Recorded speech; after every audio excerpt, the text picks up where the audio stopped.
उम्मीदवार उपराष्ट्रपति जी का चुनाव हो रहा है। मैं अपने साथियों के साथ ये संकेत देना चाहता हूँ कि एनडीए की विजय सुनिश्चित है, जीत हो चुकी है और हम लोग जीत के जश्न का शुरुआत कर दिया।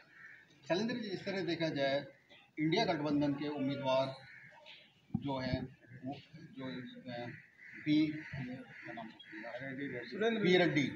रेड्डी हैं, और जिस तरह से कल इंडिया गठबंधन ने भी ऐलान किया था कि सभी सांसद पहुंचे और अपने मत का इस्तेमाल करें, और साथ ही जिस तरह से एनडीए गठबंधन यानी बात करें इंडिया गठबंधन सत्ता पक्ष है, उसने भी अपने 2 दिवसीय कार्यशाला रखी जिसमें सभी सांसदों ने अपनी उपस्थिति दर्ज कराई। क्या लगता है, क्या रूपरेखा बनेगी?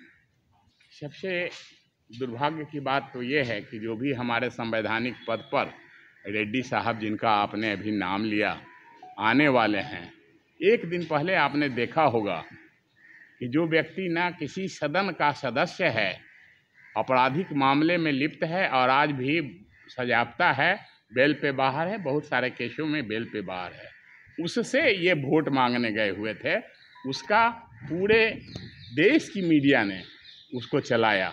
तो आप समझ सकते हैं कि जो व्यक्ति अपने संवैधानिक पद पर बैठने के पूर्व ही किसी उस तरह के माफिया, उस तरह के अपराधी के पास जाता है मतदान के लिए, तो उनका भविष्य क्या होगा, निश्चित तौर पे आप समझ सकते हैं कि पहले ही वो हार मान चुके हैं।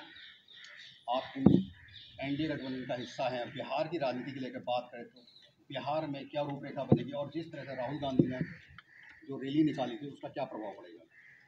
एक्चुअली हम लोग एनडीए के पार्ट हैं, हमारी सरकार है बिहार में। आप इतना जानें कि बिहार में आज के दिन में कोई विकल्प नहीं है, कोई ऑप्शन ही नहीं है, कोई विकल्प ही नहीं है, तो फिर किसी दूसरे की चर्चा ही क्यों करना है। आप हर जुबान पे, हर मतदाता से जहाँ भी जाएंगे वहाँ हर कोई नीतीश ही नीतीश हैं। ये लोग फालतू मुद्दे को लेकर के, बकवास मुद्दे को लेकर के पूरे बिहार में मतदाता चोरी, मतदान, वोट चोरी कर रहे हैं। किसका वोट, काहे को वोट, कौन चोरी कर लिया? हमने वहाँ उस इलाके के बहुत सारे गांव में गया, मैं पूछा कि क्या आपका वोट चोरी हुआ है, किसी का हुआ इस गांव में? बोला कि ना, हम लोगों का तो है ही। तो जिसका चोरी हुआ वो व्यक्ति कभी हम लोगों के समक्ष नहीं आ रहा है, नहीं चिल्ला रहा है, जबकि प्रकृति का नियम है कि जिसका लॉस होता है, जिसका चोरी होता है, वो आगे आता है। बाद में उसके बाद कानूनी कार्रवाई या कानून के रखवाले आते हैं, लेकिन यहाँ रखवाले ही पहले हैं, फालतू ये करने वाले ही पहले हैं। जिसका वोट है बिहार में, वो एक भी अभी तक मतदाता नहीं आया कि हमारे मत की चोरी हुई। सर, कांग्रेस के बड़े नेता जैसे शशि थरूर भी इस मुद्दे पे अपनी पार्टी के साथ नहीं है, तो आप क्या देख रहे हैं कि विपक्ष बटा हुआ इस मुद्दे को लेकर?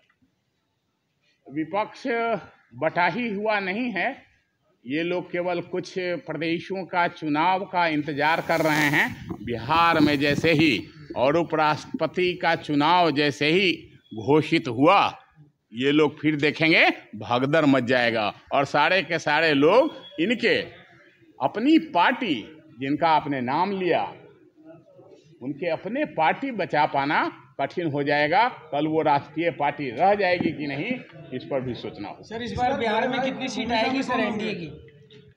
देखें, इस बार बिहार में बहार है, और इस बार जिधर देखेंगे आप जबरदस्त तूफान है, लहर है, जोश है। ने जो वोट अधिकार यात्रा जो निकाली है उसके वजह से प्रभाव पड़ा है या नहीं? तो बिहार में जो है, आप जान लें कि मिनिमम 215 से 20 सीट एनडीए के खाते में आ रही है।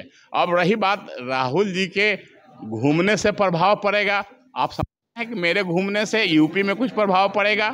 सर, आपका कहना है कि उनके घूमने से कोई प्रभाव नहीं पड़ेगा? बिहार कभी गए ही नहीं वो, बिहार के बुरे दिनों में कब गए वो?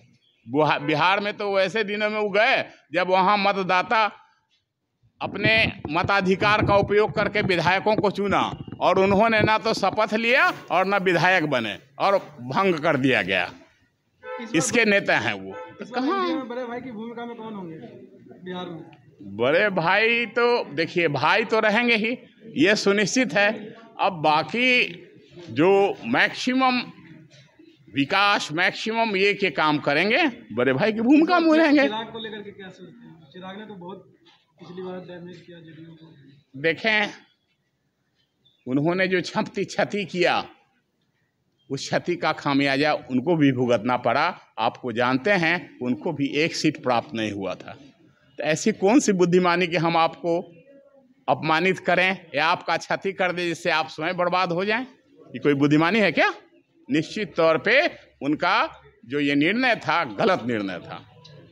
सर, ये बीजेपी के बिहार अध्यक्ष कल अमित शाह से मिले हैं और कुछ सीटों पे कुछ मंथन हुआ है, तो आपकी तरफ से कुछ इसमें आगे बढ़ा जा रहा है कि सीटों के बंटवारे को लेके कि कितनी सीटें हैं या क्या करना है आगे? देखें, सीट तो लगभग तय है, घोषणा बाकी है। चूँकि औपचारिक रूप से मैं ये करूं ये ठीक नहीं है, राष्ट्रीय मुद्दा है। लेकिन जो भी अब मंथन हो रहा है, मंथन केवल इसके लिए हो रहा है कि कौन सा सीट किसके खाते में पहले से था, और अगर आज दिया जाए तो क्या वहाँ दिक्कत तो नहीं होगी। तो ये निर्णय के लिए मंथन हो रहा है, बाकी सीटों का बंटवारा तय है। ठीक है, थैंक यू।